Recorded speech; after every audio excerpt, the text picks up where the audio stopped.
then he's going to frame me. Well, you come out of a situation and There's something I just want to tell you. Go ahead. On the civil thing. Right. It's a quick thing because it Right. goes with Delahunt again. Right. Fast forward, excuse me.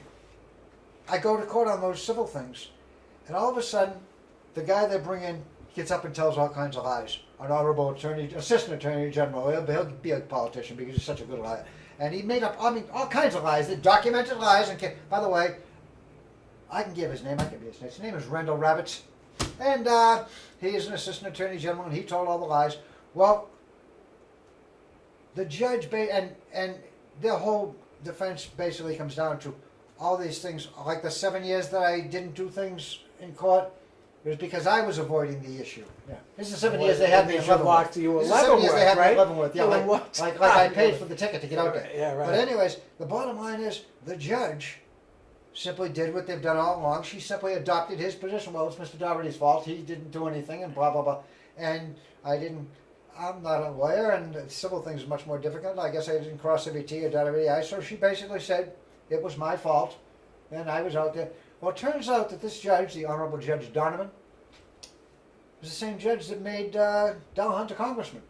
You see, when he first ran for Congress, when he became a congressman, he lost the primary, and he lost by about 300 votes. So he appealed.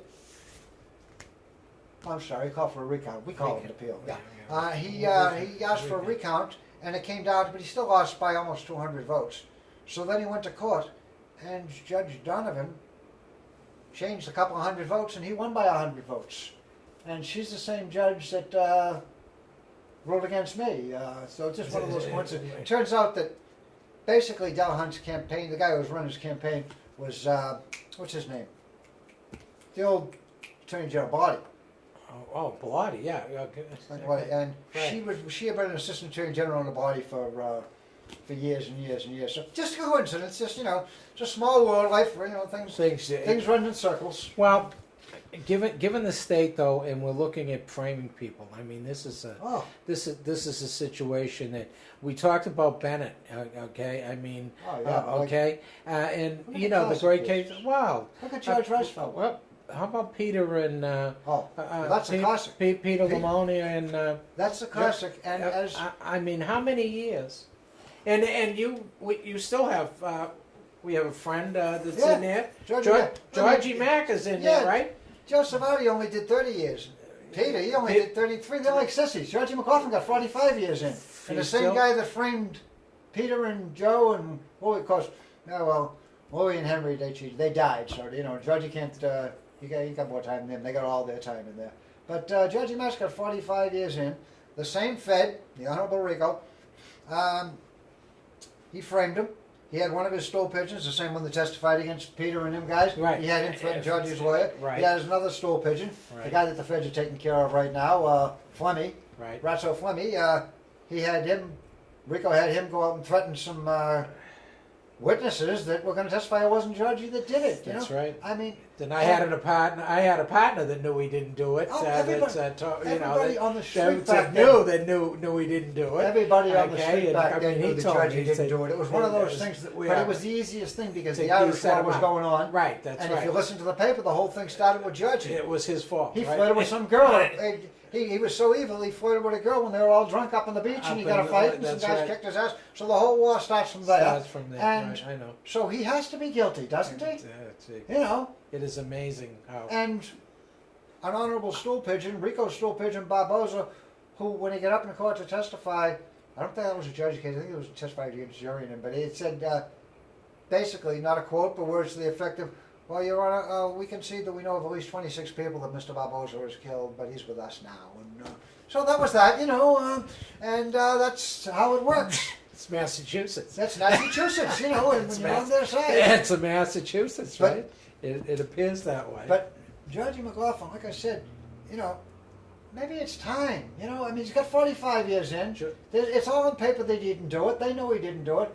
Maybe one of these phony investigative reporters, maybe they'll have a day off from repeating what they're told to do, the little puppets, and maybe they'll get up and actually tell the truth. That'd be nice. Somebody to look into it. I wish Dan Ray wasn't doing an entertainment show now. I wish he was still doing an investigative report, and he got Peter and them out. That's the bottom line. I know I want to start on. We talked about this, but I know a little secret, and I want to be on the first one to do this. Right? You got another book in the works, right? Yeah, but that's just going to be. That's a fun book. I know that, right? Just but fiction, I want to be. Father needs all to. Fiction. So are you going to do a fiction book? Yeah, it's all fiction. It has to do with banks back in the '60s. Stories I've heard. Guys like you told me stories about things like that. All lies. Yeah, right. I don't know. They could be true. You guys told me I wasn't there. Right. I wasn't there. That's a lot of fun, though. It was big fun writing it. Callie, a friend of ours, they're on the other show. They have the trans show, and I got Callie working on stuff with me too. Fiction, fiction, right? No, positively, just to have a lot of fun. But it was fun writing it, and talk about. You're going to talk about which is the book. You'll talk about the old lounge down there and where everybody used to go. Oh, the Blue all across town, everybody. Oh yeah. From Noon, from South. Everybody used to go in there, right? Like I said, I've been stopped. I had the Blue Mirror T-shirts and stuff. I've been stopped in Las Vegas, New Orleans, Key West. Is that place still open? No. Been closed since the town ended. And it's amazing now, though, that we're seeing so many things. Of course, I guess we're getting up to that age where we can see that the things of our youth and past are coming to the forefront, and people we know are writing books, and some of them are a lot of phony baloney. Yeah, they don't want to be robbers or thieves anymore. They want to be community heroes and warriors and stuff like that. It's refreshing to be with people who admit, hey, we did the wrong thing. Sometimes we're young. That's young the way and we crazy. did it. Young and crazy. I grew up when I was almost 40 when Delahan tried to frame me for the second murder. Because he dropped the charges after it worked. It convinced the SJC that I had killed somebody else. They indicted me for a murder that I had not only had nothing to do with. He knew I couldn't have had anything to do with it. I was in a visiting room, and as you know, I was living in A2. That's 5 locked, barred doors separating me from where the guy had did. But I must have done it at least until they. Until they upheld my conviction. I get on this show and I tell my audience, I didn't do as much time as my friends and associates, and of course I tell them to watch Bobby's show. They know I love Bobby. I said Bobby did the 40 years. And he's not angry. I did mine, and I'm still angry, and I'm not at him, right? And I mean, Bobby knows about me being angry at one point. I told her. I remember you being angry at. That was a rumor that I was angry. I didn't even think I was. I can remember at one point, going down 10 block and putting my back to the wall and go by man. I didn't realize. You didn't realize what was going on, right? And then this night, this is that's why I got back to the Delahan, the second murder. Right. It was right after they dropped the charge in the second one, and it all came to me. That's all. That's the only reason that's the only reason this thing was about. To me, I'm already figured they framed me for one, so they're trying to frame me for another. They know I'm going to tip the case. No, it was to influence the SJC. Right. Got me indicted for the same thing. And this night, as I tell you, I'm not much of a sleeper. I'll read till 3, 4 in the morning, then I go to sleep a couple hours. I'm up. Right. I go to sleep about 3 or 4 in the morning. I used to close the solid door, so in 10 block, you close the solid door, it's nice and pitch dark. I wake up, I've got somebody tied down on a table, and I've got my face in their belly, and I'm ripping, and for the first 2 seconds, it was real. I was like, and I come off, and I'm covered with blood. And I just leaped up, I hit you had to switch right there, and I jump up. It wasn't blood, it was spit, so I don't know how long I was chewing my pillow, but the pillow was torn.